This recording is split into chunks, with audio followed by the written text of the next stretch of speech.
So I feel that the overall question that no one is asking is, what is this doing for me? Am I really happy? Am I really making friends? Am I really finding genuine connection in these online communities? Your answers to those questions are what makes the discussion of the effects of social media a tough discussion, you know? It's hard to talk about social media because it has done a lot of good for people, you know, it's done as advertised.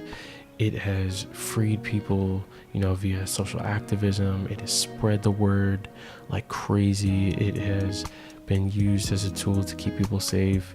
It has been used as a tool to spread positive messages, get pop culture out pretty frequently. It helps independent artists. You know, you have these people blowing up overnight, and overall these platforms, no matter which social media platform it is, these people are being given hope. You gotta think of this as like a social lottery. You don't win money per se, but you win opportunities and you win special access to people, which then can lead you to money because of the reach you have gained and that you are now utilizing for potential financial gain. That is the positive light that social media shines on its users. These people have a platform where they have access to, you know, millions of people on the planet, and with that they can make a difference in their lives, and they can add value to make a difference in millions of others' lives who will essentially never meet them in person, which is a very real thing nowadays. You can touch the heart of someone on the other side of the planet via social media and never ever meet them. So I would say in a nutshell, you know, social media is relatively awesome. However, there also is a hell to social media, you know, and it heavily affects the mental health of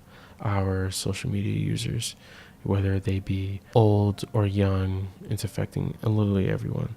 So in this video, I'll be taking you through the research as well as some brief interviews I've done with some of my followers on Instagram. So I've conducted some interviews via video call after putting an ad out on my Instagram story saying, hey, I'm doing a video for social media and I would love to talk to anyone about their experiences. I found that social media affects your mental health in areas such as usage, personal image, dating. So we'll start with usage. If you let it, social media will take you over. Social media will take over your life and you'll find yourself in a position with symptoms of an addict. The platforms are designed to keep your attention. They're not designed for you to just have fun and then leave it. They're literally designed for you to stay on the app and for you to spend more and more time so you can spend more money and entertain the social cues that continue the cycle. We buy into scams like followers and likes and engagement and how to finesse the algorithm, which is dangerous. It's dangerous because you tell people that this matters and that this leads to another version of the American dream. Not everybody wins, and it's very rare that a normal person comes out of nowhere and gets an honest, loyal following naturally by being themselves. There's always help. Now, one quote from a book that speaks to me specifically about social media. The book is titled Essentialism, The Disciplined Pursuit of Less by Greg McKeown. I don't remember how to pronounce his name. If you don't prioritize your life, someone else will. My theory in the context of social media is that if you don't prioritize your life, social media will. Advertisers hiding behind influencers will prioritize your life for you. People you don't care about will prioritize your life for you. And just utter bullshit ready to fill your timeline will prioritize your life. And it's an inanimate object. It's literally a picture, and it's taking all your time from you. You mentioned your screen time. Were you shocked when you looked at it? I thought 3 hours was quite a bit, yeah. You know, it's like little minutes. That's the thing. That's what scares me. It's like 3 hours is like 2 movies, you know? Do you know what I mean? Like, it is. Imagine just being on your phone like for 2 movies or like 1 long movie. Do you ever think about like what you could be doing like with your time? Yeah, literally like anything with those else. hours.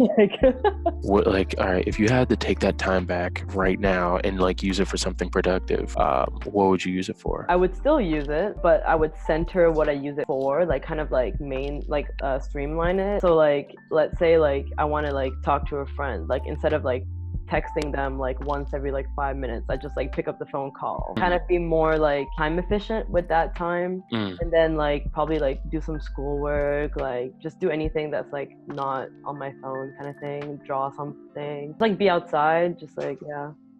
So with that being said, do you feel that social media keeps you from doing those things? I think it does, in the sense that like it kind of like takes away from it. So like imagine you're like walking outside and you're on Instagram, right? You're like you're not really outside. You're not looking at like what there is around you, you know? You're kind of like you're in the phone. What it does is that it kind of like removes that like appreciation for doing something else, you know? Like you're on your phone outside. You're like not really outside because you don't see what's around you. You're like in class on your phone. Yeah, you're in class, but you're not really in class. Whoa, that's powerful.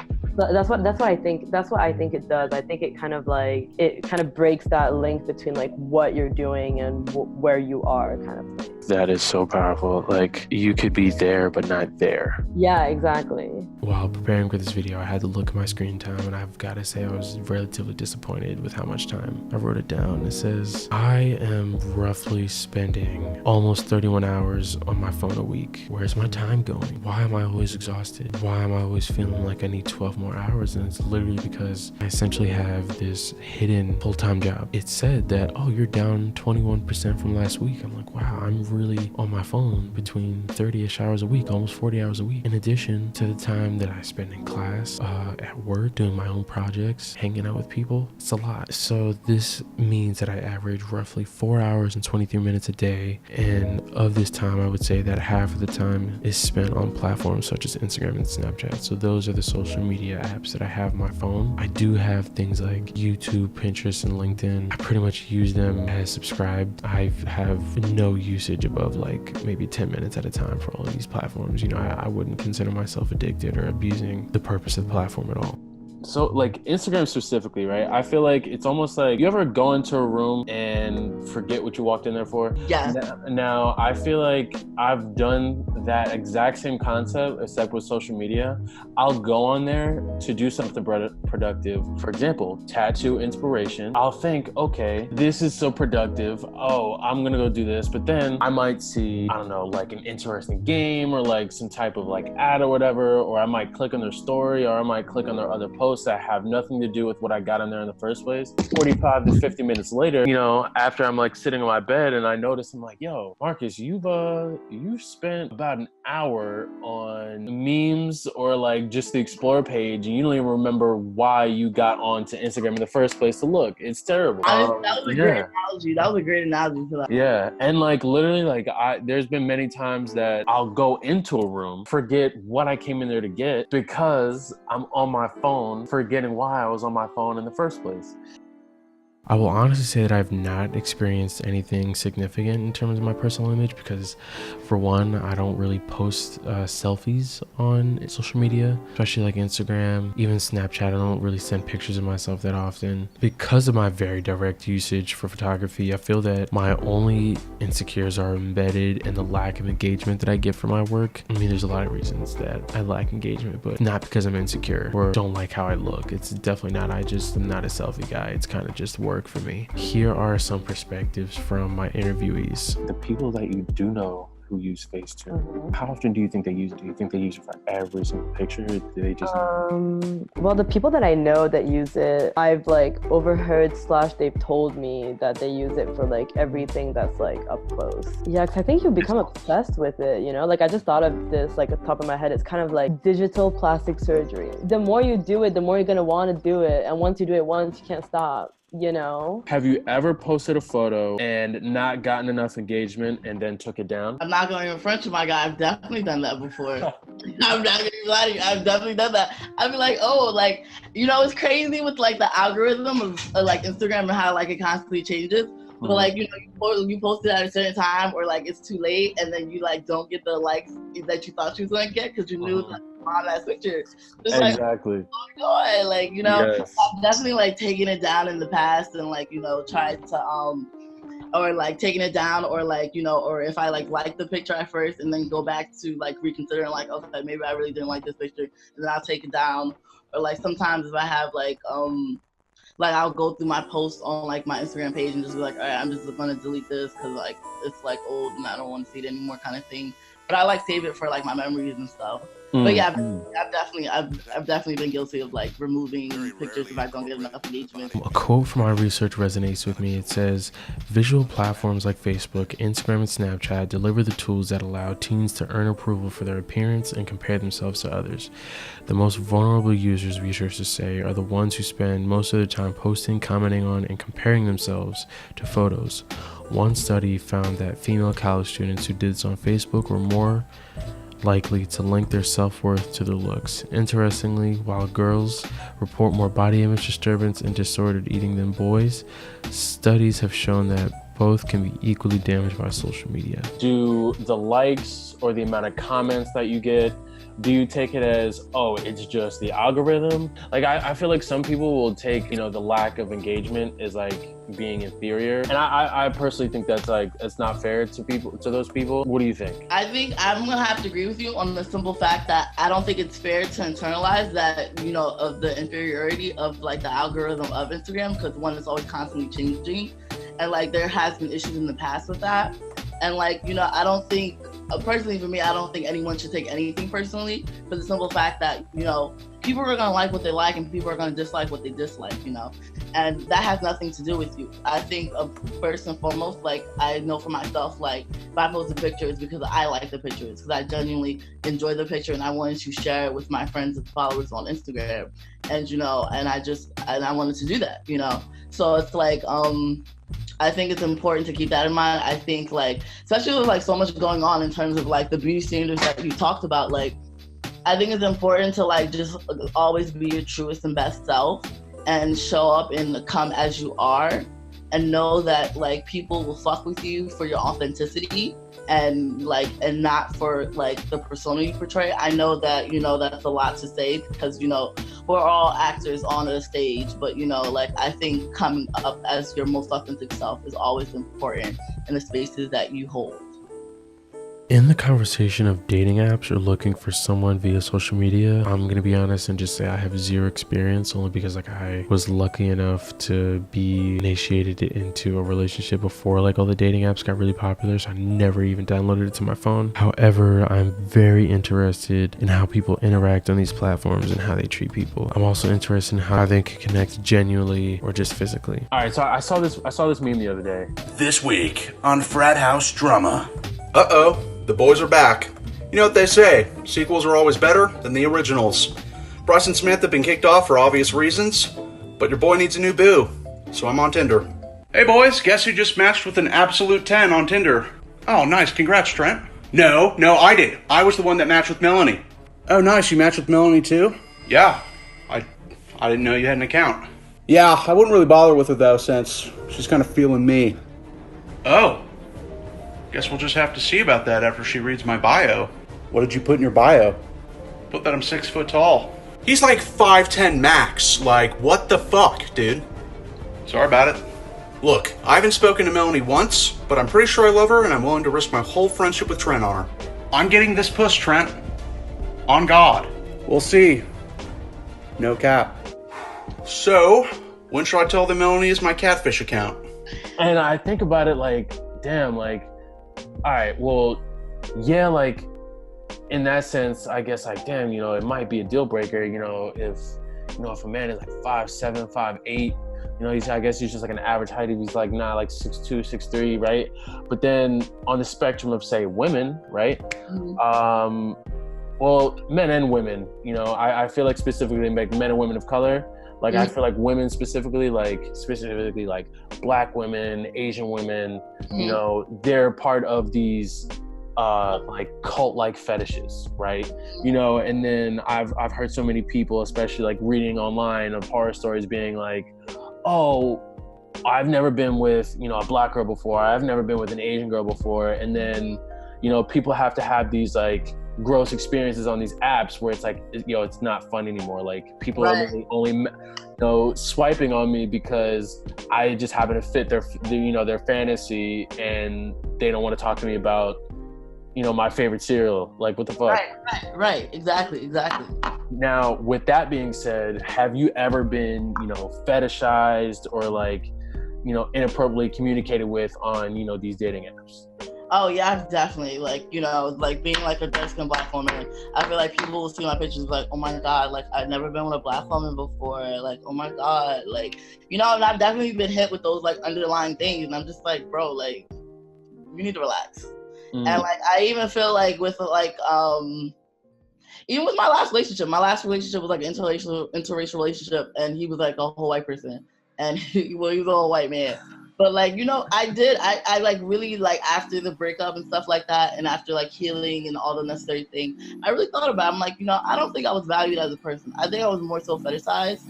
And you know, that's like really fucking like, that's wild to me, because you never really get to know the person for who they actually are. You only love them for the idea that you just distorted and like painted in your mind, you know. So I think that's really interesting to know that like these images that you perceive of these people, like you'll never have the chance to actually get to know them for who they are because of like how you perceive them to be, you know. And that's a really unhealthy place to be in, you know, and that's actually really scary, you know. And you know, I have been hit with the weird like, oh my God, like I've never been with a Black girl, or like I only date Black women, and like Black girls are like lit and stuff like that from like men of other races, and I'm like, yeah, I need to chill out. You know, based on my research and my interviews, these apps seem to be either fun or deteriorating for the mind, your overall health. Within my research, I found this quote that says, "I find it difficult to distinguish between those who are just using it as a way of passing time on their commute or ego boosting, and those who actually are looking for something serious." Think about it. The swipe of a finger. It's like, no. Dictate like how important you are, and that's a terrible cycle. Exactly, and like talking about that, like I definitely did feel that on the app, which is why I got rid of it. Like all the time that I got it was because I was like, oh my God, I'm so like alone. I'm like, you know, I don't have anybody, blah blah. I was like, you know what, fuck it, get on the app again. Like, see if you like. I was like, there has to be somebody who's not just looking for sex. You know, I was like, you know, you can do this. So I'm on it. Then after a couple days, I'm like, damn, like either I'm like not getting the results that I want, or like I'm just like not getting any, or like when I do, they're not like fulfilling, because I'm like, I don't know this person, like, you know. And so sometimes I'm like, if I'm not like, because you know how like time's a very big factor. Like if you like swipe on someone, you're like, oh, I hope he swipes back, you know. And then like after like a day he hasn't yet, you're like, oh my God, like what is it, like should I change my photos? Like I've had these thoughts. I've been like, oh my God, like do I need to change my photos? Do I need to like I know sometimes like, do I need to like post shit where I'm like in my underwear? Like, you know, I was like, do I need to be more sexy on my profile? So then I was like, fuck that, I can't do that, and then like got rid of it. But like that, like the fact that I had to think those thoughts, like, oh, am I like sexually not enough, kind of thing. And I think that's very tough. Yeah, exactly. People that I don't even know. Let's say you go on Tinder, like, I don't know, every night, okay? Like every night you're swiping. Imagine if that time was time that you spent in a bar, you know? You'd probably have the same chance, right? If you're on Tinder every day for 30 minutes every night, and you were in a bar for 30 minutes every night, look in the same intention. Wow. I think that you might even be able to meet somebody faster if you did that in a bar versus on your phone. That's a good bet. Because you could just be like, hey, and the person has to answer you because you said hey, you know what I mean? Instead of like waiting for a message, you know? Like I think that's also something with Tinder. Like we think it helps because we're on it like 24/7. But like if you were in a bar 24/7, if you're in a club 24/7, like in a coffee shop, you'd probably meet somebody. In all, I think there are a lot of ways people can be negatively affected by social media, and I am by all means not saying that all these bad things are going to happen to you once you go back to social media. However, I think that social media is a place where people can have fun and socialize as designed. People get stuck, you know, people get sucked in and are essentially picked apart by their habits due to specific features of social cues created by these apps. I felt that there are many ways people can protect themselves, even if it's just, you know, if they balance their social media habits or whatnot, whatever the case may be. Key piece of advice is you don't prioritize your life, someone else will. I believe that there are many ways people can protect themselves. You know, it just depends if they find that balance with social media and allow it to be a tool instead of an organ. Your phone is not an organ in your hand. Your phone is a tool. Now, here are some final suggestions from my interviewees. What are, say, your few key things for people to use social media correctly, as well as to protect their mental health while using social media? Ooh, that's a good question. Mind your business. No, this is like my general mantra, but I just love to say, drink water, mind your business, live your best life. But also learn when to detach. Learn when to detox from social media and get a healthy break if you feel like you are being triggered, overwhelmed, and things like that. And like, take care of yourself. Honestly, really do some self-care. And that looks different for everybody, but honestly, take care of yourself. Because social media sometimes will have you looking crazy. You're going to be arguing with strangers. And you know, sometimes people have a lot of time on their hands and are on social media for copious amounts of time. So you don't want to be one of those people that are arguing with people like that on the internet. So that's why, you know, also mind your business, but also, you know, if you also do what you want, but also be intentional. Be intentional about the things that you post if you want to. Be intentional about like how you engage with your followers. Be intentional about the things that you say, because people do look at that. And also, for the most part, just have fun. Have fun, engage. It's your page. You can do what you want. You can post what you want and stuff like that. Just know that, you know, we never want to be causing unintentional or intentional harm out here to people. You know, we just trying to live our best lives. So, yeah,